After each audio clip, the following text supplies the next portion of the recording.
Hi అండి. శివలింగం ఎందుకు పెడతారు? శివుడు ఒకే రూపంలో ఉండడని భావన. శివుణ్ణి మనం కళ్ళతో కనిపించే ఒక రూపంలో బంధించలేం. అతను ప్రకృతి, ఆకాశం, శూన్యం, శక్తి, కాంతి ఇవన్నీ ఆయన అనంత శక్తి. అలాంటి దేవుణ్ణి మనిషిని చేసిన విగ్రహం పూర్తిగా చూపించలేం. శివలింగం అంటే శివుని శక్తి రూపం. శివలింగం అనేది శివుడి ముఖం లేదా శరీరం కాదు. అది శివుడి శక్తి, ఆయన అనంతతత్వం. ఆయన ప్రస్తుతం కూడా సృష్టిని నడిపించే శక్తిని చూపించే రూపం.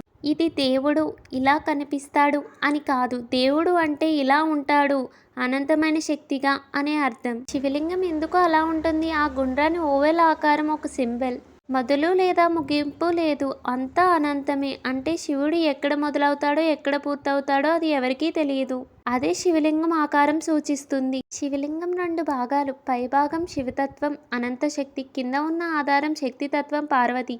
ఇవి రెండూ కలిస్తేనే సృష్టి నడుస్తుంది. అంటే శివుడి ఒంటరిగా కాదు, శక్తి లేకుండా ఏదీ జరగదు. విగ్రహాలు ఉంటాయి కానీ నటరాజ, పంచనాన శివుడు, ధ్యాన శివుడు ఇలా చాలా శివ విగ్రహాలు ఉన్నాయి. కానీ ప్రధాన పూజ రూపం మాత్రం శివలింగమే.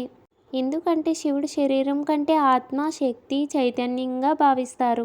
ఇంకా చిన్నగా చెప్పాలంటే విగ్రహం దేవుని శరీరం, శివలింగం శివుడి శక్తి. శివుడి శక్తిని ఆకారంలో బంధించలేం. అందుకే శివలింగాన్ని పూజిస్తారు. మీకు కనుక ఈ వీడియో నచ్చినట్టయితే లైక్ అండ్ సబ్స్క్రైబ్.